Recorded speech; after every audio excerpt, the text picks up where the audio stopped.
you're like allowed to be anything great because of these stereotypes that are in play. You think that, okay, now this is my group of people. Now this is my community. And to be frank, I wasn't very proud of that community because I hadn't really seen a whole lot of success, health, beauty. I hadn't seen those things before.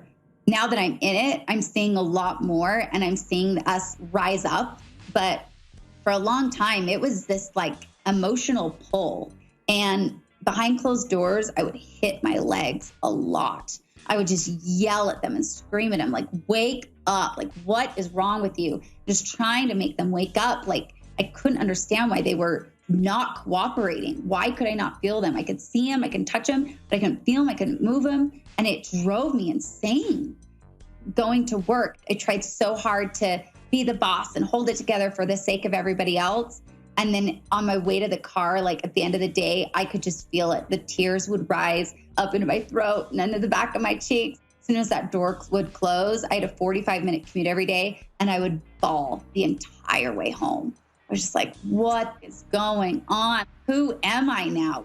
It just felt so unnatural.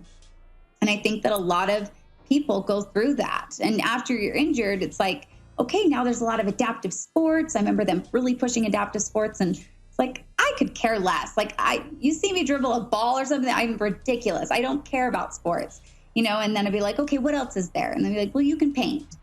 Like, those are my choices. And then I found that there were so many other women out there like me that just didn't fit into these things that were offered to us in the disability community. There wasn't a really big push on still feeling beautiful and sexy and feminine. And there wasn't a big push on the emotional side of healing. There's so much focus that goes into being independent physically, but then emotionally, these people are just dying inside. And you get on, online support groups and it's just no one has anything good to say. They're just pissed off. They're super sad and rightfully so to a point, but then no one was doing anything about it.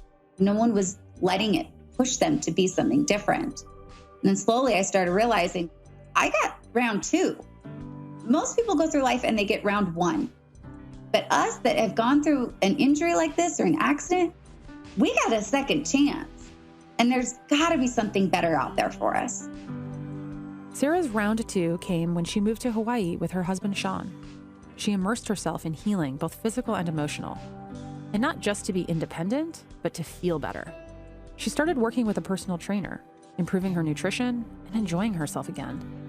Sarah started a blog and called it Vertical Blonde, not just representative of her desire to walk again, but of what she calls the vertical mindset. Once I kind of released the control and just allowed myself to heal in the ways I needed to, I was okay in ways that I didn't anticipate. I started becoming vertical in my mindset. I started allowing life to work for me, right? Instead of happening to me, it was happening for me. And I just thought, if this is happening, it's happening for me to elevate from, that I can use this. And then how can I use it? Then I just started getting contacted by women all over. I mean, I'm talking not just the US, but Canada and across the world. Women wanting to know, like, how do I get rid of the wheelchair tummy? And how do I get happy again? Like, you seem so happy. You seem so fulfilled. How do I do that? All this information's out there, but they have to see it in order to be it. And so once they were able to see me feeling good, looking good, and really embracing this journey, they realized that they could do it too. Sarah didn't stop at just a blog. She started a program called Disability Icon, which aims to change the image of disability and handicap from the old icon, the little blue man in the wheelchair, with a new vision. My vision is that in the future, you type disability icon and you see these types of women that are strong, they are successful, they are healthy, they are vibrant, they are sexy, they are fulfilling their own dreams. That is what I want the new disability icons to look like. And I tell them, once you start this program, now you have a new responsibility of who you got to be to the outside world as well, because you're changing who you are on the inside. And you are going to be that person so that other people know that it's possible.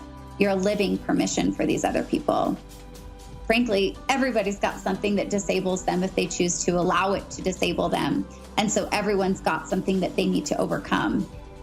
It's just been really powerful watching these women rise up to the occasion, to the challenge, and they're saying that it's impacting, their friendships, it's impacting their marriages, them as mothers, them wanting to then be mothers because now they feel confident enough to do so.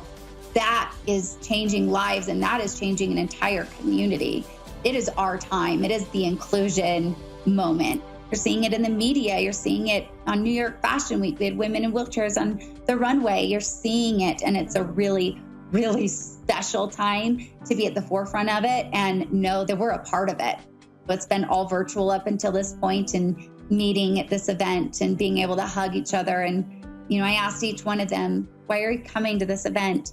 And they said, it's for the connections. I want friends that are like this. I want friends that are not a victim to this, that are doing something with it, having that really great mentality, and can also say, I know exactly what you're going through. That's powerful.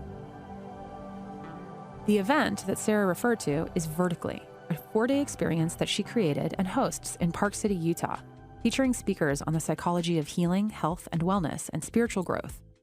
Tickets were sold out well in advance as women came to learn about Sarah's vertical mindset and discover how to move forward in their own journeys. Vertical mindset is that everything that happens to us is there to elevate us. We also have the choice to let it destroy us, absolutely, and a lot of people do. They choose to just stay comfortable in an uncomfortable state for a really long time. But I think that once we actually start looking at every single thing as there to elevate us, it's like the entire world opens up. Looking back, okay, my dad left me and absolutely broke my heart. That was probably one of the biggest things I've been journeying through, is that healing process. He broke my heart over and over again, coming back in and out of the life. And every time he did, it made me stronger and stronger and stronger.